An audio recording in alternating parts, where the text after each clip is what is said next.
Members P ನಂಬರ್ಗಳನ್ನು ಸೈಟ್ಲ್ ಮಾಡಿದ್ರು. 3 ಲಕ್ಷ, 4 ಲಕ್ಷ, 5 ಲಕ್ಷ ಸೈಟ್ಗಳು ಮಾಡಿ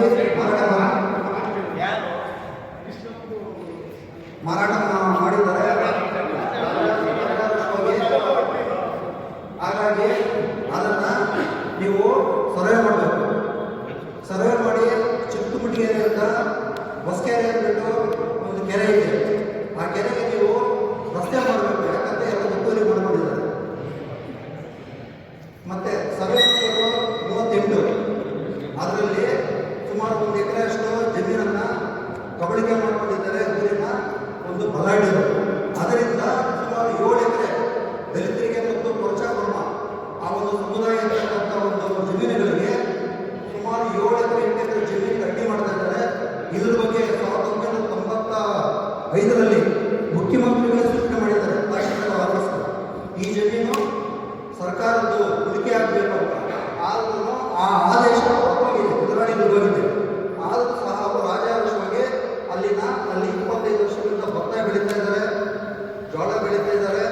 ನಮಗೆ ಅದರಿಂದ ತುಂಬ ಅಡ್ಡಿ ಆಗ್ತದೆ. ಮೇಡಮ್ ಸರ್ವೆ 38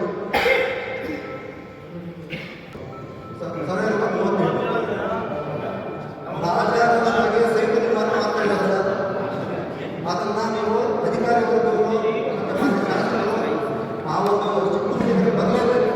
ಚಿಕ್ಕಮುಟ್ಟಿಗೆ ಬಂದು ಅಲ್ಲಿ ಮೋಕ್ಷ ಕೊಡಬೇಕು. ದಬ್ಬಾಳಿಕೆ ಮಾಡ್ತಾ ಇದ್ದಾರೆ, ದೌರ್ಜನ್ಯ ಮಾಡ್ತಾ ಇದ್ದಾರೆ. Thank you sir. ನಡೀತಕ್ಕಂಥ ಮಗು ಎಡುವುದು ಸಹಜ. ಎಡುವುದಾಗಿ ನೀವು ಕೈ ಇಟ್ಕೊಂಡ್ರೆ ಆ ಮಗು ನಡೆಯೋದು ಚೆನ್ನಾಗಿ ಕಲ್ತ್ಕೊಳ್ಳುತ್ತೆ. ಆ ಎಡುವುದಾಗಿ ಕಲ್ತ್ಬಿಟ್ರೆ ನಿಮ್ಗೇನು ಲಾಭ? ನಾನು ಯಾರನ್ನಾದ್ರೂ ಕೂಡ ಯಾವುದೇ ದಲಿತರಿಗೆ ಹತ್ರ ಅವ್ರು ತೊಂದರೆ ಕೊಟ್ಟು ಜೈಲು ಹಾಕ್ಸಿದ್ದೀನ, ಕೇಸ್ ಹಾಕ್ಸಿದ್ದೀನ, ನಿಮ್ಮ ಹತ್ರ ಹಣ ವಸೂಲಿ ಮಾಡಿದ್ದೀನ ಹೇಳಿ ಬನ್ನಿ. ನಾನು ಹೇಳೋದು ಬಿಡಿ, ರಾಜಕಾರಣ ಬಗ್ಗೆ ರಾಜಕಾರಣ ಮಾಡ್ಕೊಳ್ಳಿ. ನೀವು ಯಾವ ಪುಸ್ತಕನ ಹೊಟ್ಟೆ ಹಾಗೆ ಮಾಡಬಾರ್ದು. ಎಮ್ಮೆಲೆ ಇರಬೇಕಂದಾಗ ನೀವೊಬ್ಬ ಈ ಕಾನೂನಿನ ಜನಗಳಾಗಿ ನಿಮ್ಮ ಸಮಸ್ಯೆಗಳು ಯಾವುದೇ ಒಂದು ಕೂಡ ನೀವು ಹೇಳೋದು ಅಧಿಕಾರ ವಹಿಸ್ಕೊಂಡು ಮಾತಾಡ್ತೀನಿ ಅಂತಲ್ಲ. ನೋ, ಯಾಕಂದ್ರೆ ಅಧಿಕಾರ ಇವರು ಅದಕ್ಕೆ ಕೆಲಸ ಮಾಡಬೇಕು. ತಾಳೆ ಸುರೇಂದ್ರ ಬಂದೆ ಹಣ ಕಿಮ್ಮತ್ತು ಬಂದ ಕೆಲಸ ಮಾಡಬೇಕು. ಇವತ್ತು ಇಒ ರವಿಕುಮಾರ್ ಇದ್ರು ಮಾಡಬೇಕು, ಇನ್ನೊಬ್ಬರು ಮಾಡಬೇಕು. ಆದರೆ ಅವರಿಗೆ ಒಂದು ಕೆಲಸ ಮಾಡಲಿಕ್ಕೆ ಒಂದು ಆತ್ಮಸ್ಥೈರ್ಯ ತುಂಬುವಂತ ಸಂದರ್ಭ ನಾನು ಮಾತನ್ನು ಹೇಳಿರ್ತೀನಿ. ಹಂಗಂತ ಹೇಳಿ ದಲಿತ ಮುಖಂಡರ ಬಂದಾಗ ಅವ್ರ ನಿರ್ಲಕ್ಷ್ಯ ಮಾಡಿ ಅವ್ರ ಕೆಲಸ ಮಾಡಬೇಡಿ, ಅವ್ರ ತೊಂದರೆ ಕೊಡಿ ಅನ್ನೋ ಉದ್ದೇಶ ಅಲ್ಲ. ದಯವಿಟ್ಟು ಅರ್ಥ ಮಾಡ್ಕೊಂಡು ಏನಾಗಿದೆ ಕಮ್ಯುನಿಕೇಶನ್ ಗ್ಯಾಪ್. ಆ ಕಮ್ಯುನಿಕೇಶನ್ ಗ್ಯಾಪ್ ಬದಲಾಯಿಸಿ ಇವತ್ತು ನಿಮಗೂ ಹೇಳ್ತೇನೆ, ಎಲ್ಲ ಅಧಿಕಾರಿಗಳಿದ್ದೀರಿ, ನೀವು ಪ್ರತಿ ಸಮಸ್ಯೆಗಳಿಗೆ ಸ್ಪಂದಿಸಬೇಕು. ಇವತ್ತು ಯಾರು ಕೂಡ ಆ ಸಮಸ್ಯೆಗಳು ವೆಂಕಟೇಶ್ ಆಗ್ಬೋದು, ಆನಂದ್ ಆಗ್ಬೋದು, ನಮ್ಮ ರಾಮಚಂದ್ರಪ್ಪ ಆಗ್ಬೋದು, ಈ ಕಡೆ ಸುಭಾಷ್ ಆಗ್ಬೋದು, ಇದೆಲ್ಲ ಕೂಡ ಅವ್ರ ಸ್ವಂತ ಸಮಸ್ಯೆಗಳಲ್ಲಿ ಎಸ್ ನನ್ನ ಮುಂದೆ ಒಂದು ಜಮೀನು ಹೋಗ್ತಾ ಇರಬೇಕಾದ್ರೆ ಪರಿಶೀಲನೆ ಮಾಡಿ ಎಷ್ಟು ಕಷ್ಟ ಒಂದು ಸ್ಟೇ ಹಾಕಿ ಆ ಒಂದು ಕೋರ್ಟಲ್ಲಿದೆ. ಹೇಗೆ ನೀನು ಕಥೆಗಾಯ್ತಾರ ಹೋಗೋದು ಅಪ್ಡೇಟ್ ಆಗಲಿ ಅವ್ನ ಡ್ಯೂಟಿ ಏನು? ನೀವು ಬರೀ ತಾಯ್ದಾರಾಗಿ ಬರೋದು, ಕೂತ್ಕೊಳ್ಳೋದು, ತಂದ್ಕೊಳ್ಳೋದು ಹೋಗೋದಲ್ಲ. ಇಂಥ ಸಾಲು ವಿಷಯಗಳು ಕೂಡ ಸಾಲ್ವ್ ಮಾಡಿಕೊಂಡು ಸಾಧ್ಯವಾದ ಮೇಲೆ ನನಗೆ ಗಮನ ತರಬೇಕು.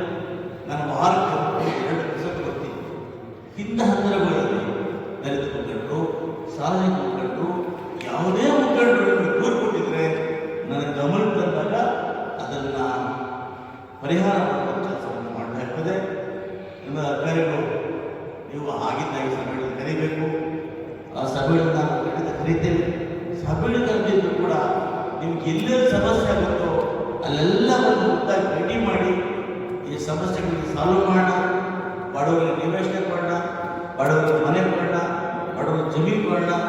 ಸರ್ಕಾರದ ಬರ್ತಕ್ಕಂಥ ಎಲ್ಲ ಸೌಲಭ್ಯಗಳನ್ನು ಬಡವರಿಗೆ ತಿಳಿಸೋಣ ಅಂತ ಹೇಳ್ತಾ, ಇವತ್ತು ನಮಗೂ ಕೂಡ ಈ ತಾಲೂಕಿನ ಪ್ರತಿ ಸಣ್ಣ ಗ್ರಾಮದಲ್ಲೂ ಕೂಡ 10 ಮನೆಯಿಂದ ಹಿಡಿದು 1000 ಮನೆ ನಾವು ಕೂಡ ಒಳ್ಳೊಳ್ಳೆ ಒಂದು ಕಾನೂನಿ ಪ್ರದೇಶಗಳನ್ನ ಸೆಟ್ ಹಾಕಿದ್ದೀವಿ, ಅಪೋಸಿಟ್ ಕೊಟ್ಟಿದ್ದೀವಿ.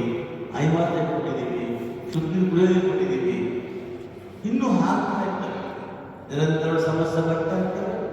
ಉದಾಹರಣೆ ಜನರು, ಉದಾಹರಣೆ ಕಾರಣ ಸಮಸ್ಯೆ ಬಂದ ನಾವು ಪರಿಹಾರ ಮಾಡ್ತಾ ಇರಬೇಕು. ಅದಕ್ಕೆ ಒಟ್ಟಿಗೆ ಐತಿಯನ್ನು ಮಾತ್ರ ಹೇಳಿ ನಾವು ಯಾರು ಕೂಡ ಹುಟ್ಟಿಕೊಳ್ಳೋ ಅವಶ್ಯಕತೆ ಇಲ್ಲ.